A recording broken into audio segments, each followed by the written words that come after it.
welcome, Tilda. That's the first time you saw that trailer. Yeah, I was seeing it sideways, but good from the side. It's pretty good, right? Beautifully shot film. Who's seen the film here? A couple of people?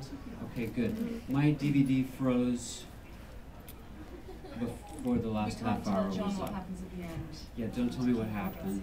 But it's got one of the best beginnings of a film I've seen in a long time. You were really fucked up. And I heard that you actually don't drink. Is that true, or that's a lie? Well, I try. I read that somewhere. There was a tremor of your face when I said that. It doesn't work. I either go to sleep or throw up.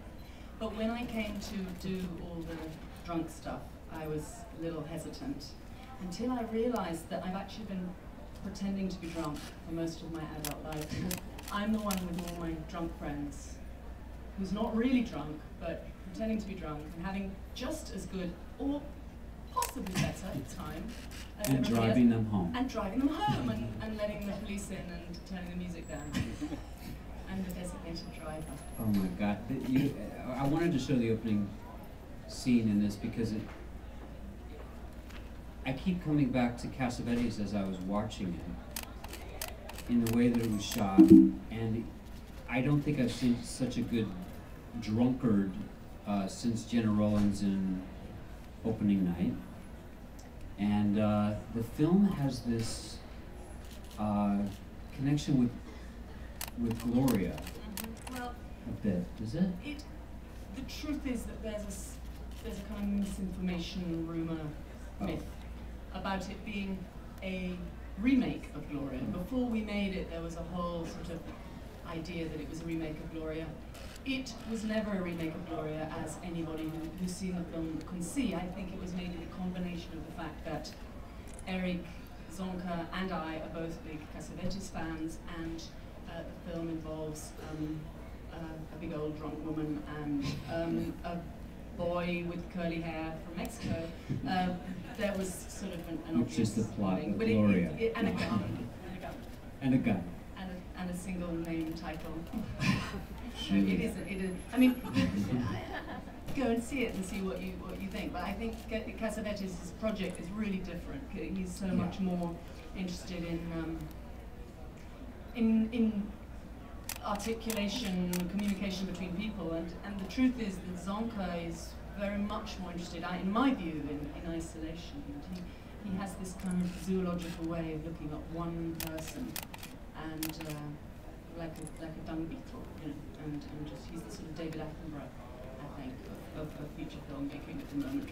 And he'll just look at a person and follow them, whatever they do, however immoral they may be, however many times they point a gun at the head of a small child. He just watches, and I think that's Cassavetes is much more about a kind of, you know, looking at theatre actually in a way. Yeah, and he was much less tightly plotted. I mean, this is very tightly plotted in terms of what happens. As you were saying earlier, you don't know, you think you know what kind of film it is, and then it takes a turn, becomes another, then you're like, okay, I think I know what this is, and then it changes again.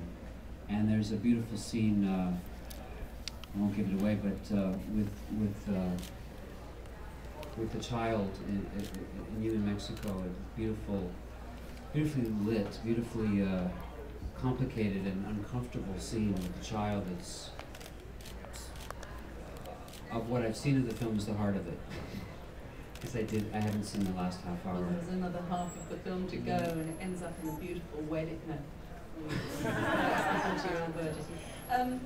The thing about the twists and turns is very interesting. There was a point at which I remember Eric and I realizing that really what our project was not so much to make a film about an alcoholic, but to make an alcoholic film. And it pretty much makes alcoholics of anyone who sits through it. You're going to wake up with a hangover in the morning.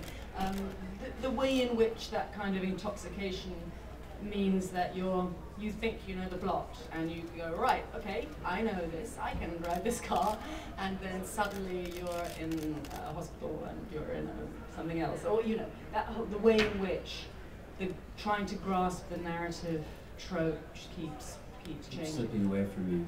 Yeah. How did you become involved?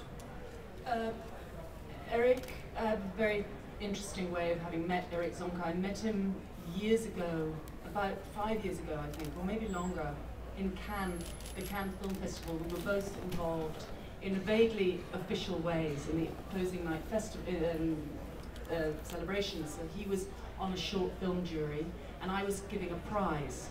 And we both had, therefore, absolute reason to be at the closing night dinner, and we were both shut out for some reason. We weren't ejected, we just never got in. And we'd never met before, and we became really quite involved in this whole drama of trying to get in, and involved a fire extinguisher at one point, trying to get through a window. I can't remember, but it was ridiculous. I, of course, was not drunk. He definitely was. And I remember sort of several months later hearing from a mutual friend, Eric Zonka is developing a film for you. And I thought, well, that is insane, because the guy doesn't know me and he was drunk. And then I heard that the film was about a drunk woman in Mexico. And then I didn't hear anything more about it. And as far as I know, he was trying to get it made in America with American actresses. And then, anyway, eventually he came to me with a script fully formed, as much as it ever was, and asked me to do it. Much from what you read? Well, it changed from what you see, because we actually ended up shooting a 4-hour film, which eventually got cut into 2 hours and a quarter, I think. No, it didn't. I mean, it was pretty much all there, but it could have gone on for a great deal longer. Is it true that he was first inspired by the film by seeing a Helmut Newton photo? I don't know that, actually, but it sounds possible. I saw in the press notes, he said he saw a Helmut Newton photo of a red-haired woman, drunk, in a BMW in LA.